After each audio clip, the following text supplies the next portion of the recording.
এটা কথাত স্পষ্ট আমি উপনীত হৈছোঁ যে এইবেলি আগন্তুক বিধানসভা নিৰ্বাচন যি অনুষ্ঠিত হ'বলৈ গৈ আছে, এই নিৰ্বাচনে ইতিমধ্যে বিটিআৰ অঞ্চলৰ সংখ্যালঘু সমাজে একত্ৰিত হৈছে আৰু সিদ্ধান্ত গ্ৰহণ কৰিছে যে কোনো পধ্যেই NDA সমৰ্থিত প্ৰাৰ্থীক এইবেলি ভোট প্ৰদান নকৰে সংখ্যালঘু সমাজে। আমিও সদৌ বিটিআৰ সংখ্যালঘু ছাত্ৰ সন্থায়ো সেই আৱেগনুভূতিক শ্ৰদ্ধা আৰু সন্মান জনাইছোঁ।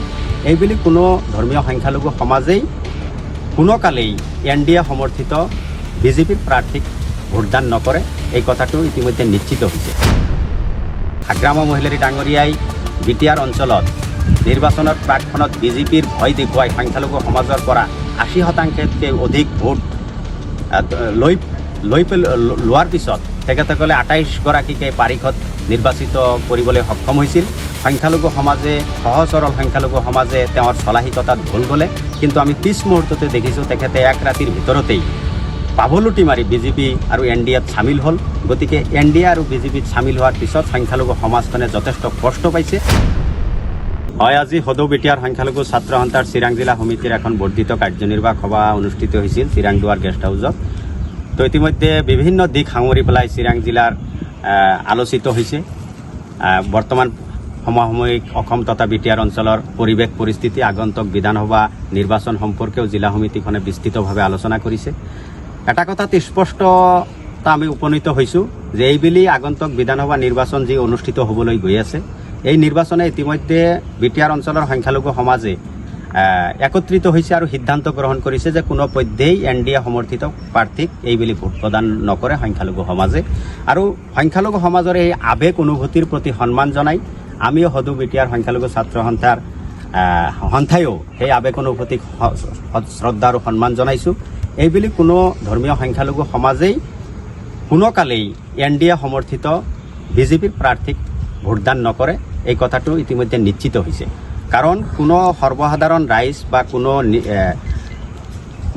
সচেতন ব্যক্তিয়ে ৰাজহাৰ ভাঙি নিজৰ ৰাজহাৰ ভাঙি যোৱা কাম কেতিয়াও সহ্য নকৰে বা গ্ৰহণ নকৰে। ইতিমধ্যে হিমন্ত বিশ্ব শৰ্মা ডাঙৰীয়াই বিভিন্ন সভা সমিতি তথা তেওঁৰ বিভিন্ন বক্তব্যত কৈছে যে এইবেলি নিৰ্বাচনত পুনৰাই বিজেপি চৰকাৰ অসমৰ ক্ষমতাত অধিষ্ঠিত হ'লে যোৱা সময়ছোৱাত সংখ্যালঘু সমাজৰ ৰাজহাৰ ভাঙি পেলোৱা হৈছে, এইবেলি আমি একেবাৰে সমান কৰি দিম বুলি তেখেতে যি বক্তব্য প্ৰদান কৰিছে, এই ক্ষেত্ৰত সংখ্যালঘু সমাজ যথেষ্ট অতিষ্ঠ হৈছে। ইতিমধ্যে আমি দেখিছোঁ যোৱা পৰিষদীয় নিৰ্বাচনত হাগ্ৰাম মহিলাৰী ডাঙৰীয়াই বিটিআৰ অঞ্চলত নিৰ্বাচনৰ প্ৰাকখনত বিজেপিৰ ভয় দেখুৱাই সংখ্যালঘু সমাজৰ পৰা 80%তকৈ অধিক ভোট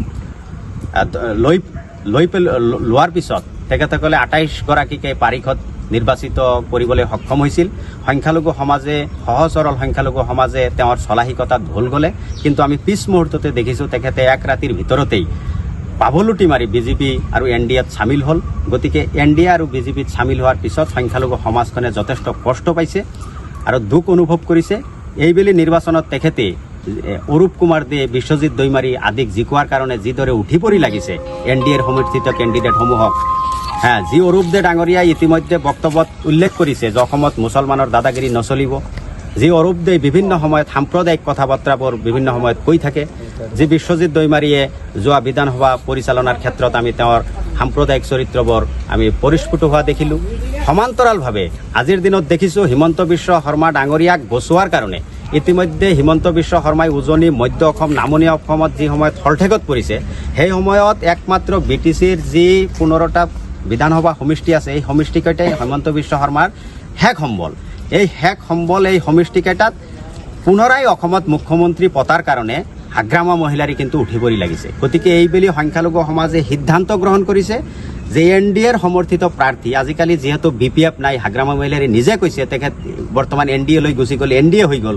গতিকে NDAৰ প্ৰাৰ্থীকো এইবেলি সংখ্যালঘু সমাজে কোনো কালেই গ্ৰহণ নকৰে, কাৰণ নিজৰ কামিহাৰ নিজৰ ৰাজহাৰ ভাঙি পেলোৱা কাম কোনো পধ্যেই সংখ্যালঘু সমাজে নিজে কৰিব বুলি বিশ্বাস নহয়। গতিকে আমি এই বিজেপিৰ প্ৰাৰ্থীগৰাকীক পৰাভূত কৰাৰ কাৰণে, NDA সমৰ্থিত BPFৰ প্ৰাৰ্থীক পৰাভূত কৰাৰ কাৰণে তেওঁৰ নিকটতম যি প্ৰতিদ্বন্দ্বী থাকিব, আমি সেই প্ৰতিদ্বন্দ্বীক আমি যিকোনো প্ৰকাৰে আমি জয়ী কৰি লৈ অহাৰ কাৰণে সৰ্বপ্ৰকাৰৰ প্ৰচেষ্টা অব্যাহত ৰখা হ'ব। এইবেলি আমি দেখিছোঁ হিমন্ত বিশ্ব শৰ্মা ডাঙৰীয়াৰ যোৱা সময়ছোৱাৰ যি একপক্ষীয় নীতি, সংখ্যালঘু বিৰোধী যি নীতি, সংখ্যালঘুৰ ওপৰত যি নিৰ্যাতন, বিভিন্ন সময়ত উচ্ছেদৰ নামতে আদি কৰি পুছবেক ইত্যাদি ডি ভোটাৰ আদিকে কৰি বিভিন্ন ক্ষেত্ৰত যি তেখেতে সংখ্যালঘু সমাজৰ প্ৰতি যি বৰ্বৰ আক্ৰমণ আৰু বৰ্বৰতা দেখুৱালে, পুনৰবাৰ যে সংখ্যালঘু সমাজে এইবেলি NDAৰ সমৰ্থিত প্ৰাৰ্থীক ভোট দিব এইটো কোনোপধ্যেই সম্ভৱ নহয়। গতিকে এইবেলি BTRৰ পৰা যি 15টা সমষ্টি আছে, এই 15টা সমষ্টিত সংখ্যালঘু সমাজে নিৰ্ণায়ক ভূমিকা গ্ৰহণ কৰি পেলাই হাগ্ৰামাক এইবাৰ এচিকনি এটা দিব, হিমন্ত বিশ্ব শৰ্মাৰ এটাক এচিকনি দিব যে